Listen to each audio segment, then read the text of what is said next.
What's up, YouTube? I'm Brett from Rants. As always, guys, if y'all enjoy our content, don't forget to like, subscribe, and leave that comment down below.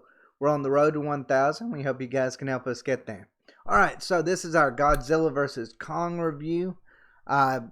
Just want to be clear, I'm usually not into these kinds of movies. I watched, I think it was called Skull Island with Tom Hiddleston and Samuel L. Jackson. I thought it was a good movie.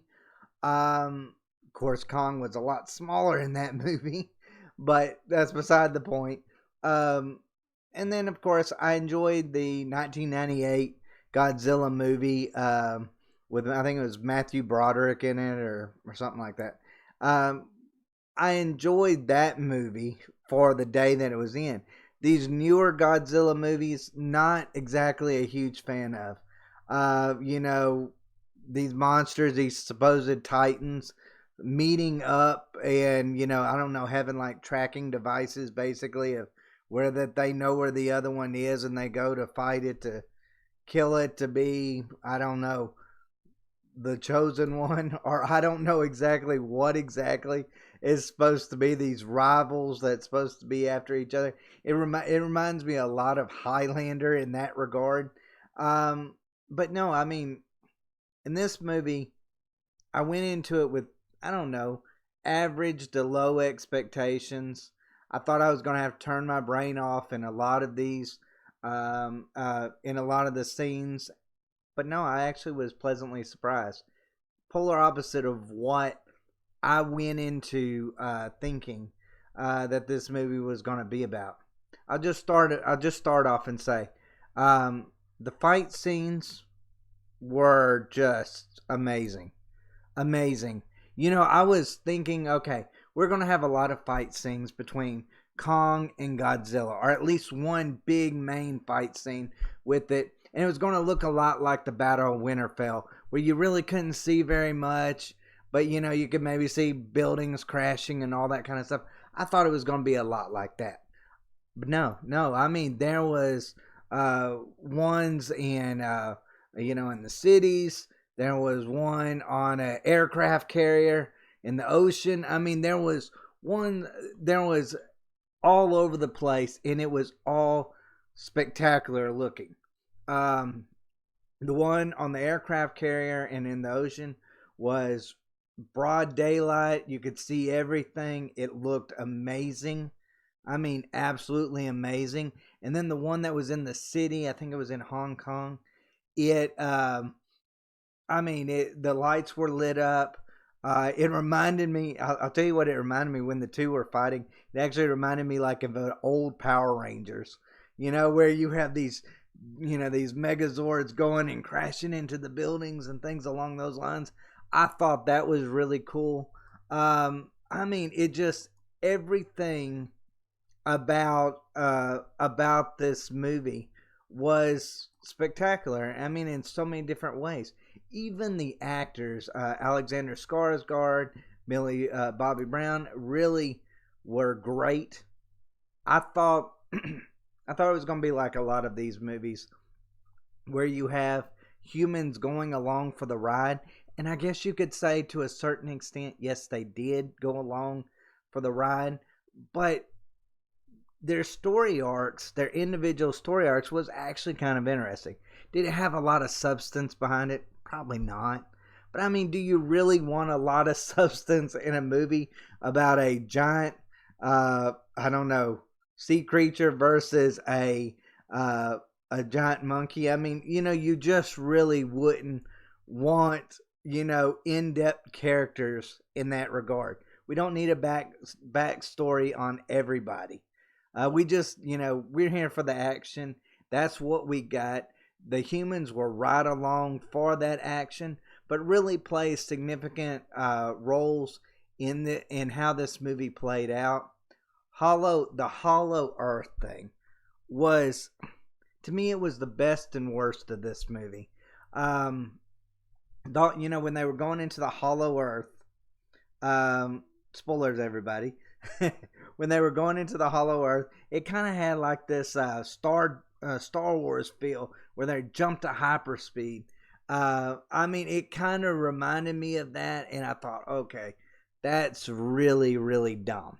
Really dumb. Didn't understand why they had to go that way.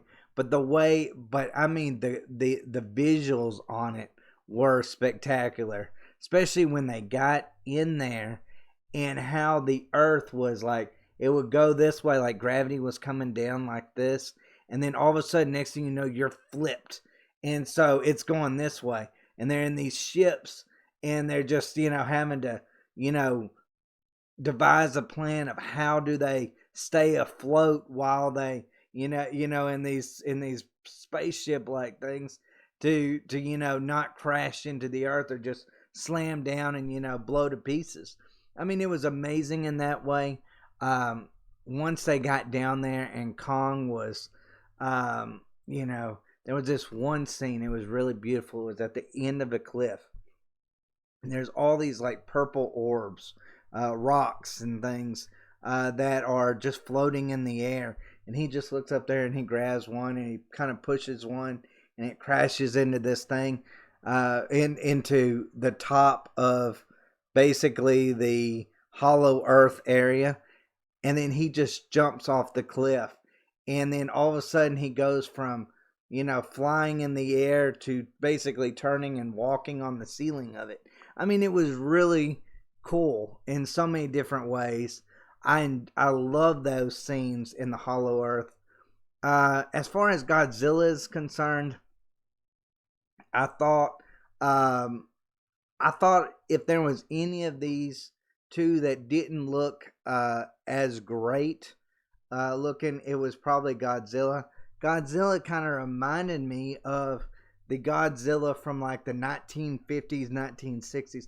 He had that same kind of look. I kind of felt like while they had some really amazing scenes with him, the way that his features were just didn't, I don't know, flow too well with me. I thought they could have done a lot better job. I'm not saying you got to go all 1998 Godzilla on it, but they could have done it where he looked more like something other than just a lizard that you basically see around your yard almost. I mean, that's the way it kind of reminded me to a certain extent. Now, when he's in the water, he looks cool, but when he's on land and surface, I mean, you just see how kind of like rigid he is. They didn't give him like a whole lot of flexibility. Kong had the upper hand in those battles on land, just simply because he was able to just use the landscape, like the buildings, even these ships and different things like that, to jump on and to really slam into him with specific things. Whether one was a plane, the other one, of course, was this giant axe that he has. But I mean, there was some cool things that went about with that.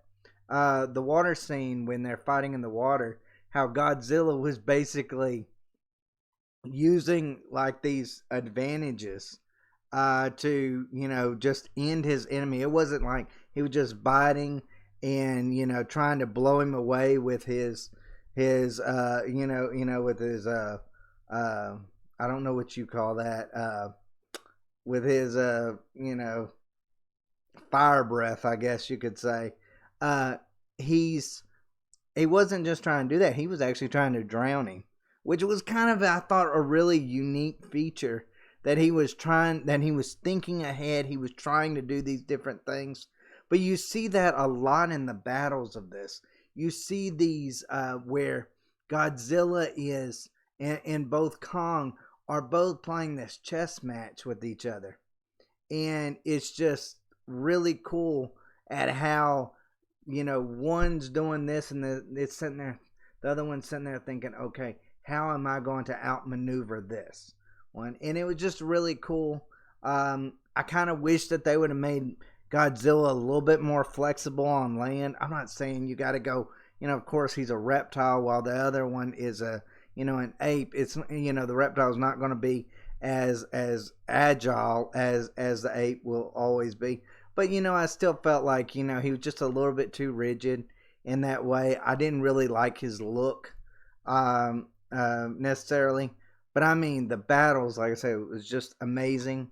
Um, and like I said, the characters didn't get out of the way, and they were actually furthered the story.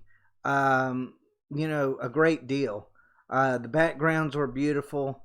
Just everything was really cool about this movie. I enjoyed it thoroughly. Like I can't remember an instance where that I was like, oh man, get to the battle scenes.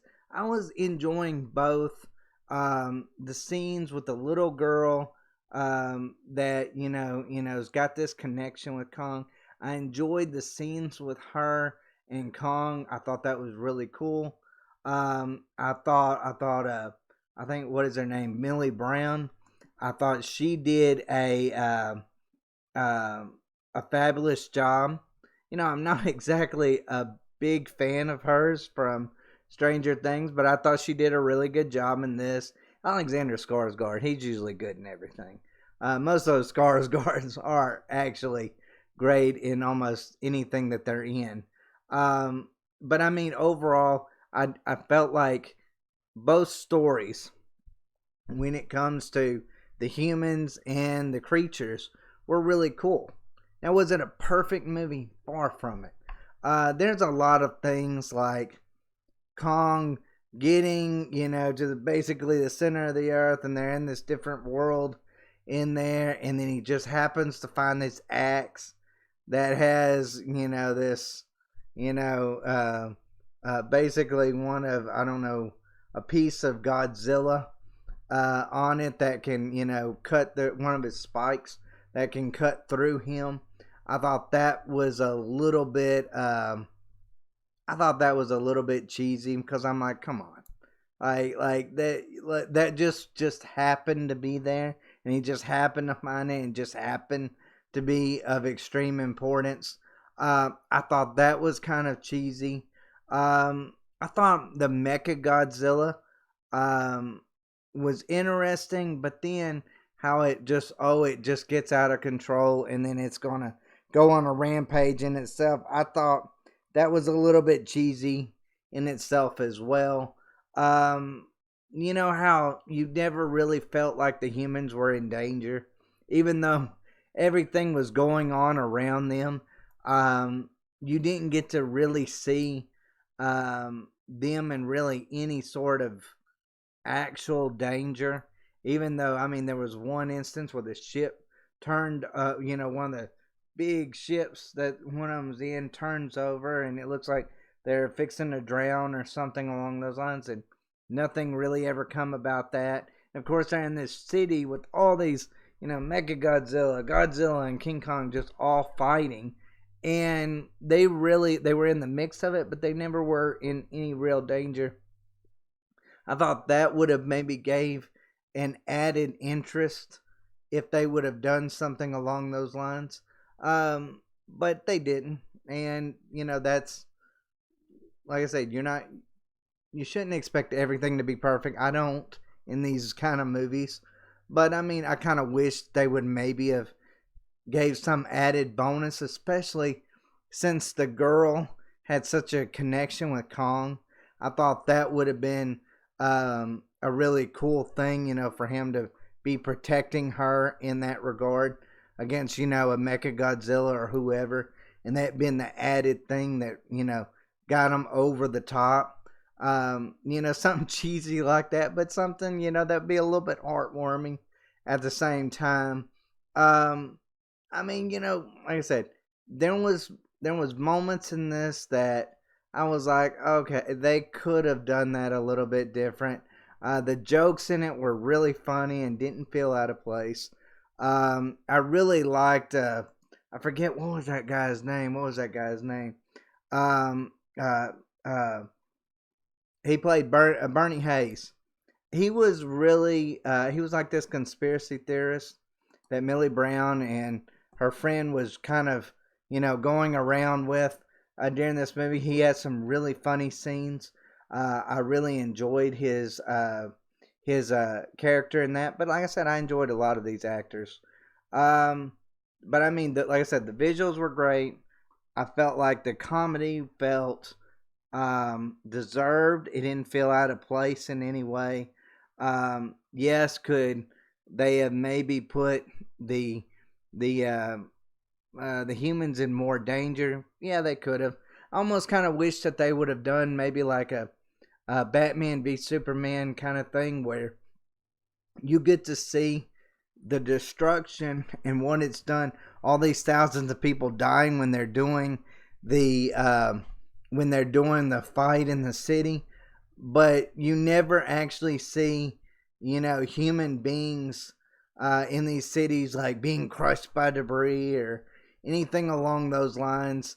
There was some cool visuals that showed inside of the building from what is going on outside that I thought was really cool. Showing Godzilla and Kong fighting. But besides that, I mean, you didn't see the epic nature of the destruction quite like I expected you to see. Another thing that I thought was kind of stupid about it is what was the deal about Kong and Godzilla? Like Godzilla would defeat Kong, and then he'd be like, "Okay, I got you down here. But you submitted, so I guess I'm gonna go on my way." What was the whole point of that? Like at times they would make these creatures be like, "Well, they're creatures, and so what can you expect in there trying to fight for supremacy?" But then at the same time, they're like, "Oh, you're my friend now. I'm gonna go help you." Like there was one time where they're fighting Mecha Godzilla, and Godzilla sees the axe that Kong is holding, and so he shoots his breath out to power it up, and so that they can, Kong can use it against Mecha Godzilla. So I mean, I was kind of like, that is so stupid and cheesy.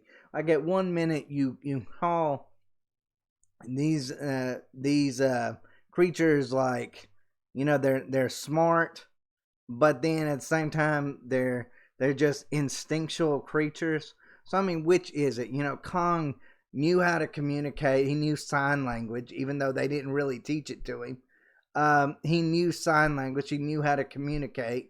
He was telling this girl all these different things. So I mean, I kind of got the feeling that Godzilla and Kong both were kind of along those ways. So I was like, make up your mind. Are they animals that are just fighting for supremacy, or are they intelligent creatures that are, doing whatever, being like, okay, I beat you, you've submitted, now I'm the king of the creatures. I don't really understood what that's going on. If you're going to do it from an instinctual standpoint, have it where that they're going for the kill. But it never felt that way with Godzilla and Kong. It felt like Godzilla would beat Kong, and then he would be like, okay, well, he's still alive, but that's cool. That's cool. I'm gonna go do my own thing now. Like I didn't like that part of it. It took away the epic feel of the Kong versus Godzilla fight scenes to a certain extent. But besides that, I mean, this is a must. I mean, I would go so far as say this is a must watch. I think even if you're like me and you don't enjoy a lot of these MonsterVerse um, movies, you'll still get something out of this movie. It's a fun movie. It is a fun movie. It's a movie, you can sit there and you can watch with your family if your kids aren't scared of it, or if if it's not like one of those kind of things. But I mean, it didn't have anything in there that was, overtly adult or gruesome that much that I can really recall. So I mean, it wasn't like it was outlandish besides things exploding, which of course we're accustomed to now in any kind of movie. Overall, I would give this movie a clear 8.5 out of 10, maybe even a 9. I would go so far. And I will say this, I was coming into this thinking, okay, I'll give this movie maybe about a 5 or 6. And then I watched it, I'm like, oh my goodness. I wasn't bored at any point in this movie. I was not bored at any point. So yeah, it was a definite clear 8.5 to 9. They could have made it a little bit better in the areas that I had pointed out, but overall, I mean, I enjoyed it thoroughly. I would definitely recommend it to anybody. Whether you're a fan of the MonsterVerse, King Kong, Godzilla, uh, or if you're just some average viewer that's just looking for a fun movie to watch, I would definitely recommend this movie. But as always, guys, thanks so much for watching. And as always, guys, y'all take care.